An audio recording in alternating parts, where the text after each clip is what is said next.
Isang ordinaryong umaga sa isang abalang bank branch sa gitna ng lungsod. Busy ang lugar, puno ng customers na nagpupuno ng forms, naka-standby ang guard sa entrance na mukhang walang pakialam, at mga staff na busy sa pag-type sa computers nila. May urgency sa hangin, parang lahat nagmamadali tapusin ang mga gawain. Sa gitna ng karamihan, nakatayo ang isang lalaki na simpleng damit, plain jeans, polo shirt at sneakers. Walang kahit ano na nagsasabing siya o sikat. Hawak niya ang maliit na folder, pasensyosong nakapila. Siya ay walang iba kundi si Manny Pacquiao. Pero sa unang tingin, walang nakakilala sa kanya. Mukha siyang ordinaryong customer lang, calm at humble, naghihintay ng turn. Sa kabilang side, ang bank manager, nakasuit, polished shoes, mamahaling relo, nakascan ng lobby na may otoridad. Parang sinusukat niya ang tao base sa damit, posture, at tingin niyang importance. Nang mapansin niya si Manny, umiti siya ng subtle, dismissive. Bakit natin nasasayang ang oras sa mga ganito? Bulong niya sa isang staff, pero sapat na malakas para marinig ng iba. Focus sa premium clients. Wala tayong oras sa small accounts. May mga customer na nakarinig at tumawa ng mahina. Tinginan si Manny, akala nila struggling lang siyang magbubukas ng basic account. Pero si Manny hindi nag-react. Tahimik lang siya, parang invisible sa karamihan. Ang kanyang calmness ay malaking contrast sa arrogance ng manager. Ito ang unang spark ng conflict, judgment, arrogance, at disrespect laban sa humility, patience, at quiet dignity. Alam ba ng manager kung sino ang kanyang pinag-uusapan? Paano magre-react si Manny at ano ang mangyayari kapag lumabas ang katotohanan? Nakakita ka na ba ng taong hinamak dahil lang sa itsura? Sabihin mo sa comments at huwag kalimutang mag-subscribe. Dahan-dahang umusad ang pila hanggang sa makarating si Manny sa counter. Simple lang ang request niya, ay verify ang ilang details ng account at mag-process ng transaction. Pero bago pa makasagot ang teller, sumabat ang manager na kanina pa nakatingin sa kanya na may superiority. Excuse me, sabi ng manager, matalim at authoritative ang tono. Ang counter na to para sa important clients lang. Kung small account ka, sir, sa general desk ka sa kabilang side. Biglang tumahimik ang paligid. Tinginan ng mga customer kay Manny. May mga ngumiti, may mga bumulong. Siguro wala ngang sapat na balance. Tingnan mo damit niya. Hindi bagay dito. Pero si Manny, nanatiling kalmado. Ngumiti siya ng magalang at mahinang sabi, gusto ko lang i-check ang account details ko. Hindi naman magtatagal. Pero hindi pa tapos ang manager. Lalo pang lumakas ang arrogance niya. Sir, kailangan niyo maintindihan, ang bank na to ay para sa high-value clients. Hindi pwede basta-basta na may priority service. May standards kami. Sumakit ang mga salita, hindi dahil sa pride ni Manny, kundi dahil naisip niya kung paano ito makakaapekto sa iba. Paano kung matanda ang pumunta? Paano kung struggling na nanay? Paano kung honest na manggagawa ang hinamak dahil hindi mukhang mayaman? Tahimik na obserba ni Manny, hinayaan lumabas ang sitwasyon. Ang kanyang katahimikan ay hindi kahinaan, ito ay pasensya. Gusto niyang makita hanggang saan aabot ang arrogance ng manager. May mga staff na mukhang uncomfortable. Isang young teller, kinakabahan, bumulong sa manager, sir, baka naman. Pero pinatahimik siya ng kamay at malamig na tingin. Rules are rules, sabi niya. Mga ganito dapat maghintay. Hindi natin masasayang oras sa trivial requests. Lalong lumakas ang bulungan ng customers.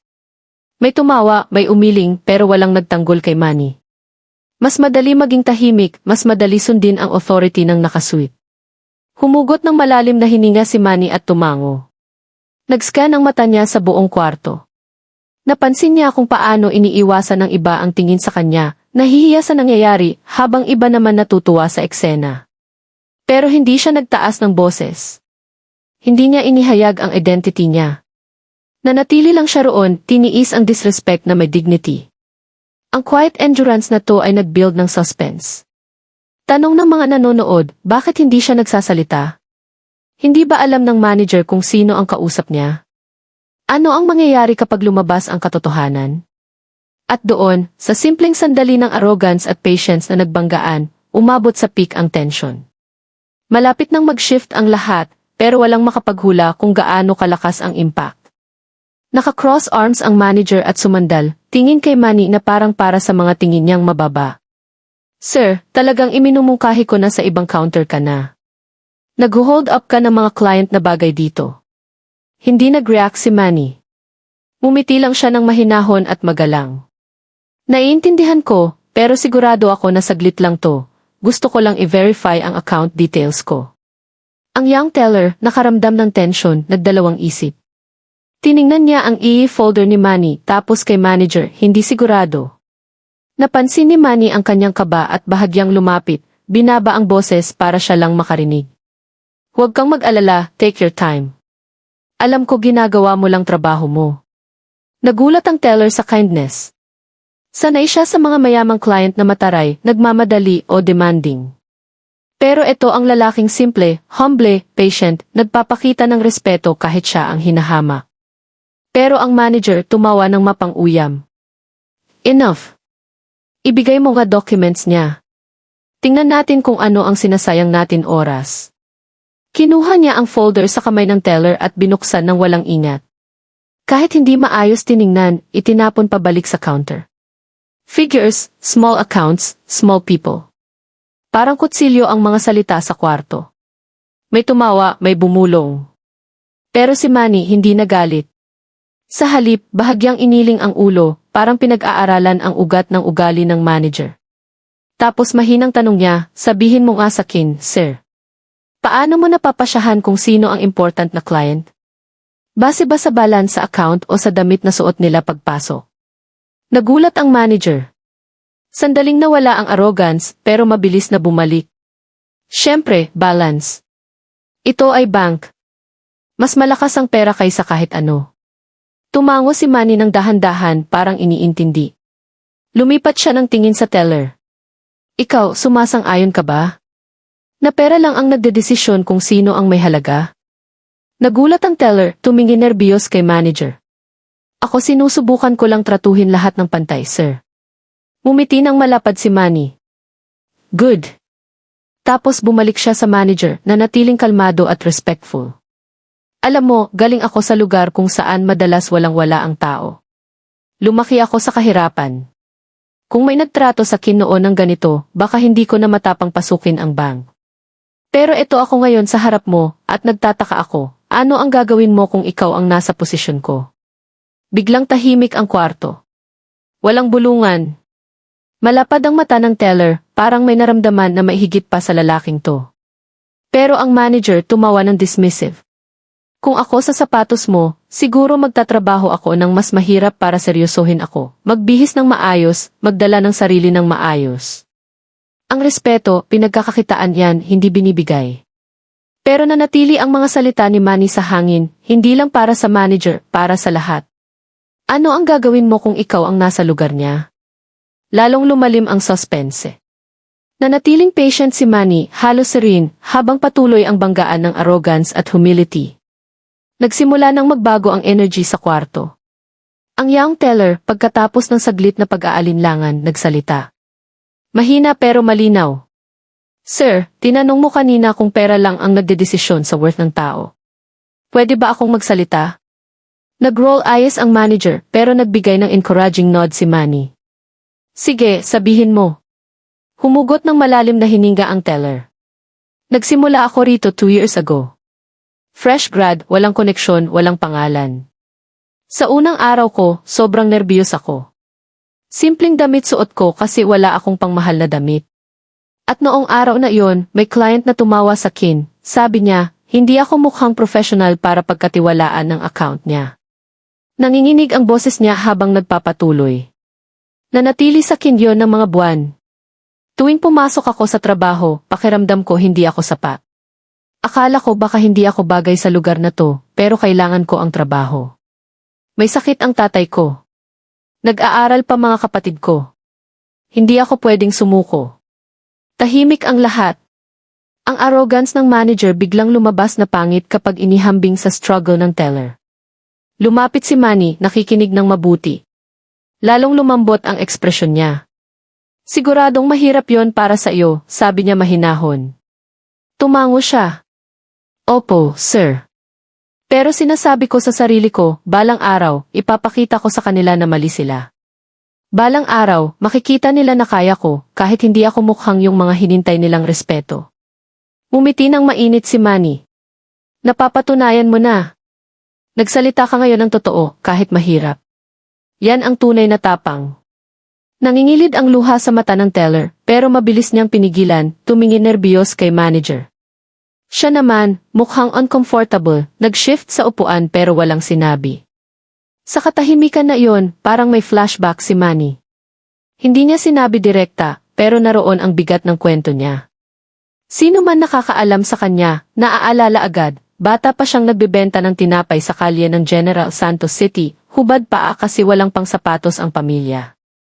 Naranasan niya ang gutom na ilang araw walang kain. Nagboxing siya hindi dahil sa fame, kundi dahil yon lang ang daan palabas sa kahirapan. Pero sa lahat ng struggle, hindi niya hinayaang tukuyin ng kahihiyan o disrespect kung sino siya. Nakipaglaban siya, tiniis, at tumaas, hindi lang para sa sarili, kundi para sa pamilya, komunidad, at buong bansa. Ngayon, nakatayo siyang humble sa bank na to, simpleng damit, parang ordinaryong tao, nararamdaman ulit ang mga dating sakit. Alam niya kung ano ang pakiramdam na husgahan base sa itsura, na i-dismiss bago bigyan ng chance. Bumalik siya sa teller. Nararamdaman mo pa rin ba minsan na hindi ka bagay dito? Nagdalawang isip siya, tapos inamin. Opo, sir. Minsan, lalo na kapag. Tumigil siya, pero ang tingin sa manager ay sapat na, bahagyang naningkit ang mata ni Manny, hindi galit kundi determinado. Bagay ka rito, sabi niya ng matatag. Hindi dahil sa damit o balance sa account, kundi dahil sa sipag at puso mo. Huwag mong hayaang paniwalaan ka ng iba na hindi. Bigat ng mga salita sa hangin. Nag-shift uncomfortably ang customers. Tumuwid ang guard sa pinto, biglang aware sa bigat ng nangyayari. Kahit ang manager, parang nawala ng boses, unti-unting nawawala ang confidence. Ang kwento ng teller at ang unspoken memory ni Manny ay nagbago ng atmosphere. Wala nang tawa o bulungan. Sa halip, quiet reflection, empathy, at growing realization na malapit nang lumabas ang isang malakas na katotohanan. Lalong lumalim ang katahimikan. Ang kwento ng teller ay tumama sa puso ng lahat, at ang gentle encouragement ni Manny ay lalong nagpalalim ng moment. Pero ang manager, kahit uncomfortable, hindi pa rin sumusuko sa arrogance. Enough ng sentimental na to, sabi niya, sinusubukang balik ang control. Sir, itigil na natin to. Kung gusto mong gamitin ang bank, ipakita mo na ang proper GC para makita natin kung anong klaseng account meron ka. Tumango si Manny ng kalmado at inilabas ulit ang folder. Kinuha ng teller, binuksan, at agad lumaki ang mata niya. Kumurap siya, tiningnan ulit tapos namutla. Kinuha ng manager ang folder nang walang pasensya. Bigay mo nga. Ako bahala. Binya ng mabilis hanggang sa tumigil siya. Nawala ang kulay sa mukha niya. Ang smirk niya ay naging disbelief. This can't be right, bulong niya. Millions in dollars. Nanginginig ang boses ng teller. Opo, sir. Tama po. Ang account na to kay Manny Pacquiao po. Biglang sumabog ang bulungan sa kwarto. Ano? Pacquiao? Hindi nga. Siya nga. Oh is by God, siya pala. Hindi ko nakilala kasi walang suit at cameras. Tumingin lahat kay Manny, mata puno ng shock at biglang respeto. Kahit ang guard, tumuwid, realizing na ang quiet, humble na lalaking pumasok ay ang national hero, world champion, at isa sa pinakamabuting tao sa bansa. Music. Namula ang mukha ng manager. Nanginginig ang boses. Ikaw si Kinis Pacquiao. Maliit na tumango si Manny, humble. Pero hindi yon ang mahalaga. Hindi ako pumunta rito para makilala. Pumunta ako bilang client, katulad ng iba. Mas malakas ang impact ng mga salita kaysa sa anumang sisi. Tahimik ang lahat, nakikinig. Nanginginig ang kamay ng teller habang inaayos ang documents, luha sa mata. Sir, sobrang sorry po. Dapat na-realize ko agad. Hindi ko po sinasadya. Gently itinaas ni Manny ang kamay. Huwag kang mag-sorry. Tinrato mo ako ng respeto mula umpisa. Yon lang ang hinihingi ko sa kahit kanino. Ang bigat ng mga salita ay diretso sa manager na ngayon exposed sa harap ng staff, customers, at higit sa lahat, sa sarili niya. Ang dating arrogance na nagpapalakas sa kanya, ngayon nagpapakita na maliit, petty, at deeply ashamed. May bumulong ng admiration. Kalmado siya buong oras. Hindi man lang nagalit. Isipin mo, sobrang powerful at mayaman pero ganun pa rin humble. May iba namang tingin sa manager na may disapproval. At iniisip pa niyang tinatawanan niya kanina. Hindi na ordinaryong transaksyon ang bank. Naging stage ito ng katotohanan tungkol sa appearances, arrogance, humility at respeto. Kinuha ni Manny ang folder pero imbis na umalis, tumingin diretso sa manager. Kalmado pero may bigat ng buong buhay na struggle at tagumpay. Alam mo, sir, hindi laging nakikita sa labas ang worth ng tao. Ang respeto, hindi base sa damit, titulo, o kung gaano kamahal ang itsura. Ang respeto ay binibigay ng libre, at dahil libre, ibig sabihin mahalaga iyon. Tumango ang crowd. Kahit ang guard, yumuko ng ulo sa agreement. Pinunasan ng teller ang mata, deeply moved. Ang manager, hindi makatingin kay Manny, bumulong ng parang apology, pero natigil sa lalamunan. Nabasag ang pride niya, exposed ang arrogance. At sa moment na yon, nakatayo siya hindi bilang authority, kundi bilang tao na natuto ng leksyon sa humanity. Lumabas na ang katotohanan. Ang hinamak niyang humble man ay hindi lang client, legend siya. At malapit nang magdesisyon si Manny na magpapabago sa lahat. Tahimik ang buong bank. Hawak pa rin ng manager ang folder na nagpakita ng katotohanan tungkol sa taong hinamak niya. Parang bagyo ang bulungan ng customers na hindi na niya makontrol. Tumingin si Manny sa kanya, kalmado pero matatag. Alam mo, sir, sabi niya mahinahon, nung hinusgahan mo ako base sa damit ko, akala mo maliit ako. Pero kung ganito mo tratuhin ang tao araw-araw, isipin mo kung ilang buhay ang pinapaliit mo. Ang respeto, hindi dapat depende sa itsura. Mas malalim ang sugat ng mga salita kaysa insulto. Bumagsak ang proud posture ng manager. Nag-ikot-ikot ang mata niya sa kwarto. Ang dating tahimik na customers, ngayon nakatitig sa kanya na puno ng disappointment. Nabago ang authority niya. Bumaling si Manny sa teller. Ikaw, sabi niya nang may mainit na ngiti, pinaalala mo ako sa sarili ko noon, humble, hardworking, pero underestimated. Gusto kong malaman mo, mahalaga ka, at ang tapang mo ngayon ay nagpakita sa lahat ng katotohanan. Punong-puno ng luha ang mata niya. Salamat po, sir, bulong niya, nabibiyak ang boses. Tapos nagsalita si Manny ng malakas para marinig ng buong kwarto. Pumunta ako rito para sa simpleng transaction. Pero ngayon, nagdesisyon ako ng mas malaki. Magbubukas ako ng bagong account sa branch na to para sa community project ko. Ang funds ay para sa scholarships ng mga estudyanteng katulad ko noon, hindi makapag-aral dahil sa kahirapan. Pero may isang condition. Lahat lumapit. Nilunok ng manager ang laway. Matatalim ang tono ni Manny pero kalmado pa rin. Dapat mag-promise ang bank na tratuhin ang bawat client ng respeto. Kahit nakasweet o nakatsinelas, kahit may milyon o ilang piso lang, lahat deserving ng dignity. Sumabog ang palakpakan. Tumango ang customers. May pumapalakpak pa sa balikat ng teller, proud sa tapang niya. Namula ang mukha ng manager sa hiya.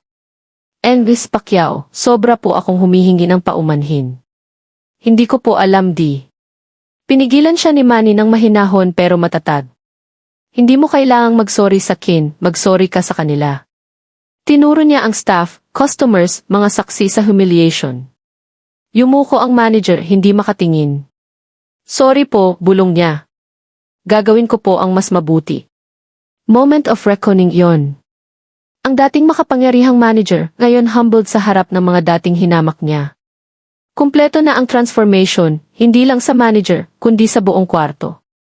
Ang nagsimula sa arrogance ay naging leksyon ng humility, justice, at inspiration. At si Manny, tulad ng lagi, umalis hindi galit, kundi kindness, pinatunayan ulit na ang tunay na greatness ay hindi galing sa yaman o fame, kundi sa paraan ng pagtrato sa iba. Bumalik ang buzz sa lobby pagkatapos ng announcement ni Manny. Ang mga witness, tingin sa kanya hindi lang admiration, kundi mas malalim na respeto. Hindi siya sumigaw. Hindi nag-flex ng status. Hindi hinamak pabalik ang manager. Sa halip, pinili niya ang kindness, humility, at action na makakatulong sa iba ng maraming taon. Pinunasan ng teller ang mata, nanginginig ang boses. Sir, hindi niyo alam kung ano ang ibig sabihin nito sa amin.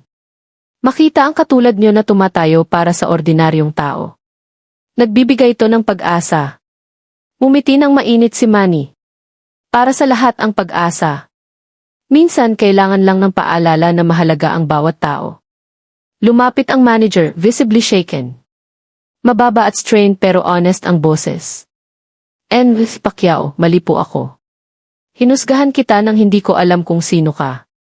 Hinamak kita ng walang dahilan. At hinamak ko rin ang iba. Pakikalmahan niyo po ang paghingi ng tawad ko. Tiningnan siya diretso ni Manny sa mata, gentle pero firm. Tinanggap ko ang tawad mo, pero tandaan mo, ang posisyon mo ay nagbibigay ng power sa mga hindi laging makakapagtanggol sa sarili. Gamitin mo yung power para itaas sila, hindi pababain. Parang final punch ng katotohanan ang mga salita. Yumuko ang manager sa hiya, pero rin sa understanding. Hindi lang rebuke, pagkakataon para magbago. Sa paligid, nagsalita ang customers. Tama siya. Lahat tayo deserving ng respeto. Mayaman man o mahirap, tao pa rin tayo. Yon ang leksyon natin ngayon. Sumunod ang palakpakan, hindi lang para kay Manny, kundi para sa mensahe. Bago umalis, bumaling ulit si Manny sa buong lobby. Steady, humble, pero may bigat ng journey niya. Huwag mong husgahan ang tao base sa suot niya o kung gaano karami ang mukhang pera nila. Hindi mo alam ang struggles nila. Hindi mo alam ang kwento nila. Ako rin noon, bata na walang-wala at tinawanan din ako. Pero natuto ako na ang kindness ay libre. At yon ang pinakamayamang regalo na maibibigay mo. Kaya tanungin ko kayong lahat dito, daladalhin nyo ang leksyong to, tratuhin ang lahat ng respeto, dahil sa huli, yon ang nagde-define sa atin. Standing ovation ang sumunod. May palakpak, may luha sa mata, at kahit ang guard, tahimik na nagsalute sa respeto. Maliit na tumango si Manny, kinuha ang folder, at lumabas ng bank ng kasing tahimik ng pagpasok niya. Pero iniwan niya ang higit pa sa account o transaction. Iniwan niya ang kwento, memory, at leksyon na hindi malilimutan ng kahit sino sa kwarto na yon. Kung natouch ang puso mo ng kwentong to, huwag kalimutang like, share, at mag-subscribe. At sabihin mo sa comments kung saan ka nanonood dahil mahalaga rin ang kwento mo.